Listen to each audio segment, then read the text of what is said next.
Good morning and welcome back to Morning Express on this Wednesday, the 12th of November from Marta's newsroom, and we've all gone back to the newsroom, at least my colleagues and others, to prepare stories that you'll be catching in our subsequent bulletins. Let's shift gears in our lifestyle segment today. As I promised, we are talking with the woman representative, Taita Taveta Joyce Leigh Honorable. Thank you so much for being with us this morning. Thank you. So, first time in politics. Yes. Before we get to your getting to know you a little bit more, what informed you getting into politics? Actually, Sophia, I cannot say that I even had a dream of that one day I'm going to be in politics. You know, apart from being in school, I was a head girl and stuff like that. But going into politics, I think, was my last, thing in my mind. Right. And I found myself here because I started involving myself with the community. I used to run a business. I was a Safaricom dealer, and I had all my shops in the county. I just had an office in Nairobi, but all my shops were in my 4 constituencies.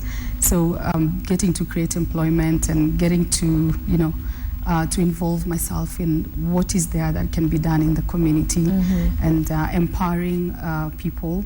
One major project that we did was with the dairy farmers, making sure that they have a stable market and also helping them to get to where they can say, now I'm a professional dairy farmer. Yes. And we brought in Brookside, and right now we have a 10,000 liter cooling plant, and farmers have a direct market with Brookside, and that really changed their lives, and especially women, because we have 2,000, I think around 2,500 farmers, and almost 500 of them are women. Yeah. And get to a point where they can, understand, what dairy farming is. Getting them to understand how we can even do silage, how we can, move from 2 liters to 15 liters of milk, to a point where they can be able to take care of their families. Yeah. And also connecting them with, financial institutions, banks and FSAs that are within the county. Right. So that was, it was like a major thing that, people started now talking about politics. Now she's the right person. Huyu ndio mama tunamtaka, so that led to, where I am right now. Yeah. So the final decision, when you said, I'm going to go for this, who did you consult? Who did you talk to? Who did you feel it was important to get either their blessing or advice? Exactly. First of all, it was my husband. And we took time to discuss and also to agree, because, after the devolution came into place, we were saying, like, this is a new thing, and maybe the first timers are not going to get right, we're not going to get it right. Yeah. So maybe we wait until 2017. And then at that time, my baby was also, very small baby. Yeah. And I was like, okay. And then, sometimes you feel like this is the right time. You feel it inside you. And you're like, okay, you either do it now or never. Yeah. So I just surprised him one day and I was like, I want to do it now. I don't want to wait for 2017 because I feel like this is the right time. Yes. And it's true, it was the right time, because we were like 5 contestants, and I think I got overwhelming votes. I got even more votes than my governor. My governor got half of my votes. And I got more votes even than the senator. So, yeah. So that's his next time. Exactly. You need to be going higher up. Maybe. Yeah, maybe. Maybe. It's challenging. It's challenging. Maybe we'll get to that point. And actually let's, because, when one gets into politics, I imagine for the first time, there's what you perceive, there's what you've heard, learned, seen. Not necessarily learned because you haven't been on the job, but when you get in, then you're in the thick of things. What has that experience been? Is it what you imagined? That's very true, because once you get in there, you try to, to get your balance. Because sometimes you'd want to say, okay, maybe you want to focus on this issue, but then you find that, everybody else is focusing on the same issue. So you take time to a point where you find your niche is like, this is what I want to do. Right. And once you get there, then you focus all your energies on that. Right. Because you cannot do everything at the same time. There's something that you can do and people can remember you. You can leave legacy. So yes, it took time for me.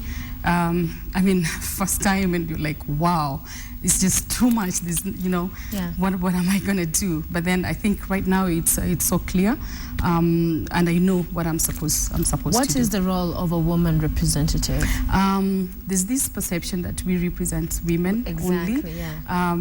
But no, we don't represent women only, because this is just an affirmative action, position that was created by the Constitution to make sure that we get more women into leadership. And there was no proper civic education that was done to the voters, because even right now, matters women. It's like, oh, there's a woman leader. Yeah, you're the one. Yeah, exactly. You're the one who's supposed to attend to this. Right. But you see, it's legislation, representation, and oversighting the national government, and not the county government, but the national government. And so sometimes we find ourselves like, sometimes it's only women issues that we're supposed to deal with. Yeah. But then I'm trying not to do that, because if I do that, then I'm going to focus more on women and forget about other voters who also voted, for me, who are, male voters. It's the same thing that we're doing, focusing more on girl child and forgetting the boy child, right, that also needs support. So I'm trying my best to see that I'm an all-round leader, and not just focus on, one area. And do you sense that is what has led to that position? We don't get to hear much of activities from women representatives around the country, because you look at the governors, senators, and members of parliament, MCAs have really been on the spotlight because of some of the activities there. It appears to be the least talked about position. So is it because it is the least, in essence, in your opinion, or is it because there's that misunderstanding of the roles, even beginning with the elected leaders themselves, and then going also down to Mwananchi, that everyone imagines these ones are just for the women, so they cannot participate in other national issues? What really for you is the problem? I'll say it's a misunderstanding. Yeah. Because our work is so clear. There's no like duplicating of roles. Because right now, as much as we are asking for funds, but we don't have funds like CDF that we can go and duplicate whatever it is that CDF are doing. So I'd say it's misunderstanding.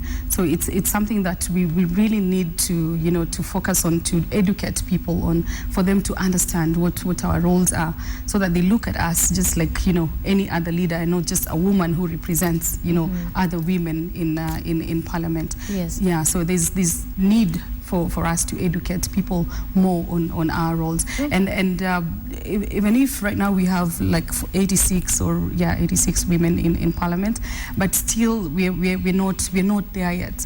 Sometimes whatever it is that we get to do, the bills that we bring in parliament, you don't get people talk about them out there. And you see, it's like our voice is being swallowed by the other gender that's in the house. Yes. But there's so much that we are doing, but yes, people don't get to talk about it. And we'll continue with this and talk a little bit more about some of the work that you're doing in your county, not only with women, and also what you hope to put together for the remaining time you're in office.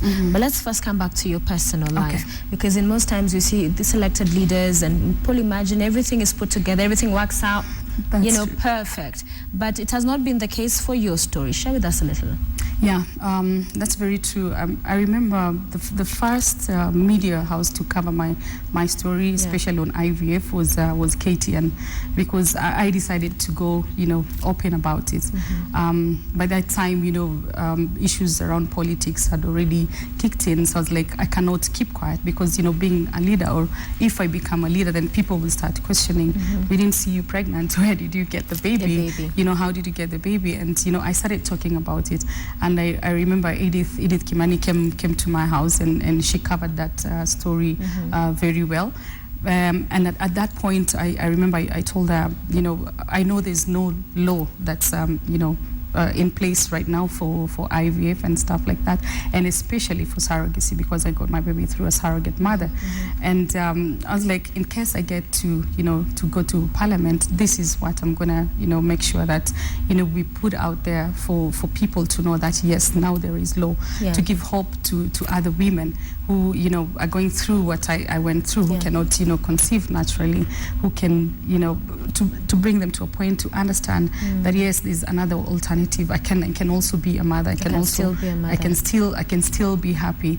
And I'm glad when I mentioned it to my colleagues in Parliament.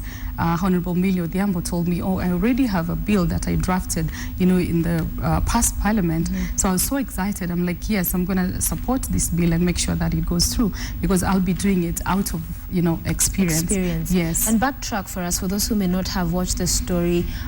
Here you are, you've gotten married, and many people and society expectations is you get married, next thing is, where's the baby? That's true. So what was that process like for you, realizing you could not conceive, what you went through at a personal level, and what even led to that decision to seek alternatives? One thing is, I knew that I was not barren, because I had a baby earlier before I got married. It was during my early stages of being a teenager, because I remember I was like 19 years old. And my baby passed away at the age of 1.5 years old. And so I knew that I didn't have that problem. Yeah, but it's something that occurred, and as a result of seeking medication here and there were some processes that I had to go through. One of them was go through corn biopsy, to doctors want to make sure that everything is okay because of the pain that I was going through. So that process, the first procedure, that's the one that caused all now major issues later on in my life, because after the corn biopsy, now my cervix blocked. And when it blocks, that means even your menstrual periods cannot come out. So it's some pain that I went through for a while, bleeding anyhow, anytime, anywhere. So it was like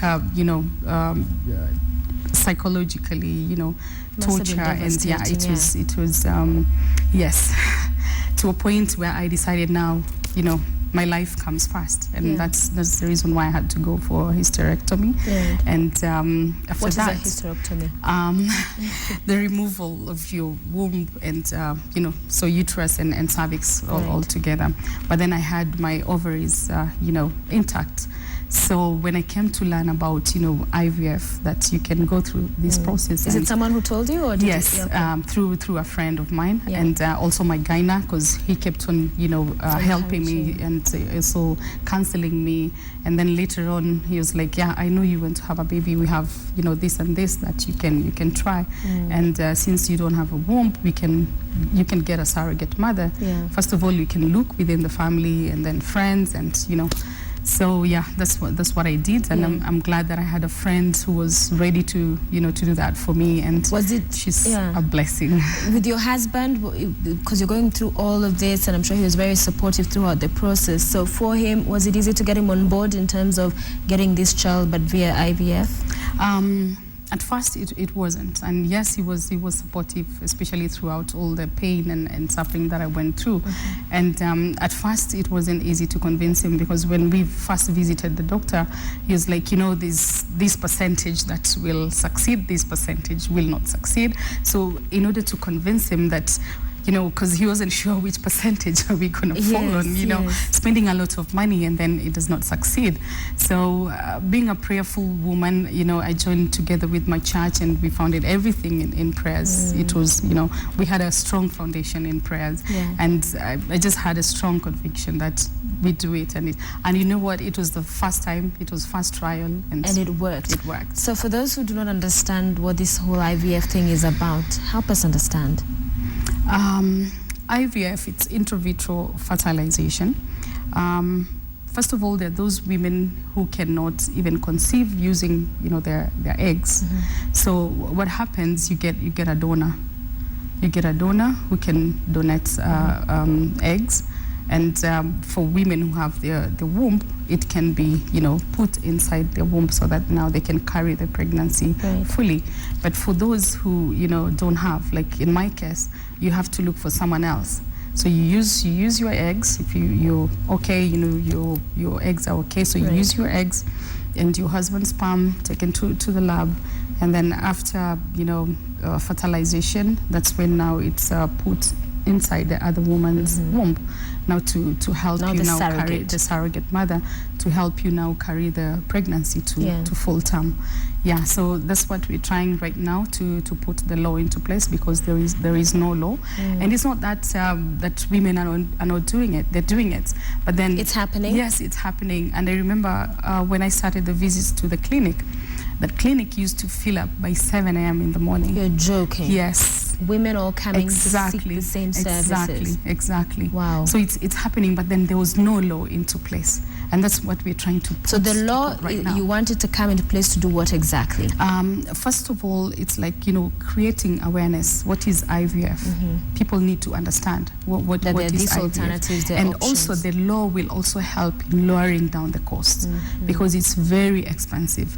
So once it's put into law, we'll find maybe hospitals now start doing the process, because I think right now we have only 4 or 5 centers that are doing IVF. So first of all, the law will help also to lower the costs, and then also the surrogacy comes in also, because we have to make sure that it becomes law, so that we can avoid people misusing that, because sometimes they even blackmail the genetic parents even after they give birth, and yet there was an agreement. But you see, it's not a binding agreement, because there's no law that can really bind them. So we really need to put that into place. And yes. all the best. And the reason why I'm saying there's no law, because I had to go through adoption to adopt my own son.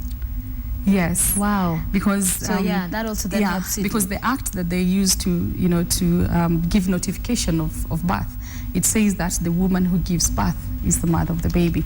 Full stop. So it does not recognize you as that you've gone through this process. So they refused. They said, no, we cannot put your son under your names. So I was like, so what's the other way? The legal way, you have to adopt. And so your son is how old now? He's 4 years. He's going to turn 4 years this month. What's his name? Terence. Wow, awesome. Yes. Very happy for you on Thank that. you. And do indeed push on the law, because definitely many more would benefit from it. Let's go back to your politics and what you're doing in Taita Taveta. So here you want to do something about small bunges, barazas, to talk about what to do, what exactly? Exactly. I want to make sure that we have village bunges in our county. And the reason is, even the panelists that were here before, everybody was talking about there's no information, people are not informed. And it's the same thing that's happening right now. Even with the devolved government, you find that people have no idea of what is happening. They don't even participate even in decision making. Issues that are affecting them, issues that are affecting, their community, like, for example, projects. What we do, we have, like town halls, meetings, but not everybody attends such meetings. Even when we're doing the budget for the county, I mean, yes, we take it round in every sub-county, but then how many people do attend such forums? So we let very few people make decisions on behalf of 300,000, Taita, people that live in Taita Taveta. To me, it's not adequate. And the reason why we want to have village bunges is so that everybody can participate. We need our women to have, a voice, so that they can speak out. But then without information and knowledge, I mean, how are they going to speak out? We focus more on empowering them through, like economic empowerment. But we're forgetting that they need to know their rights. They need to understand the constitution. They need to participate and understand, even devolution structures. And you see, County Government Act has the provision to make sure that, there's civic education. It talks about civic education.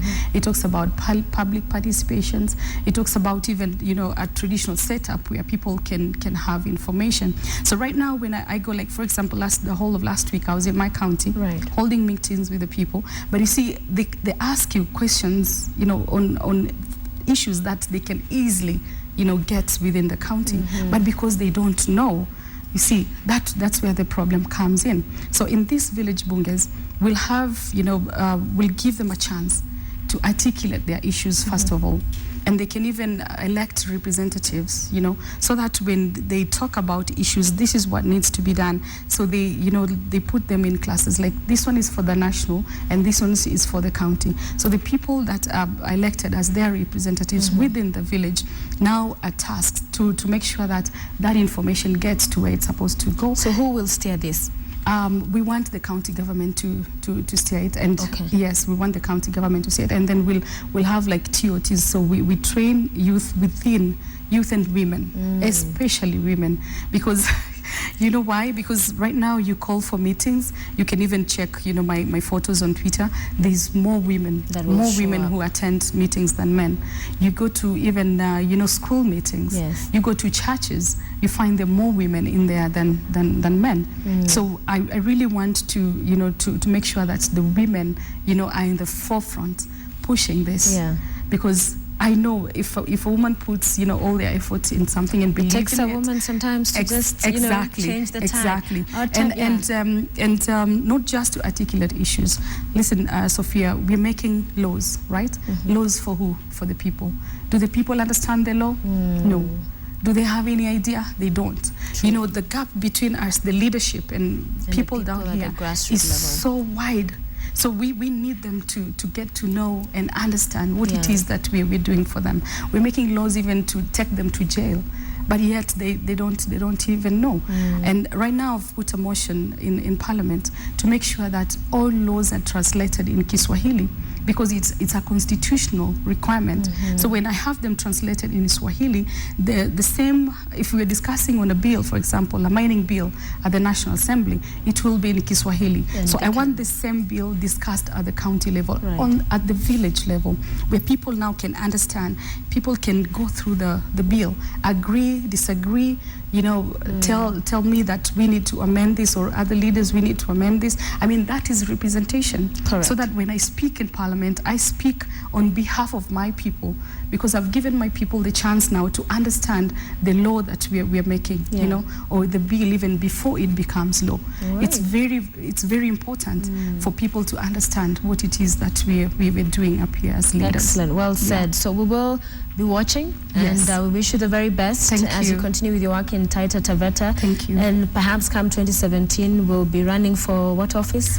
No, it's too early. Thinking? No, it's too early. True. It's too early. Let me empower the people first.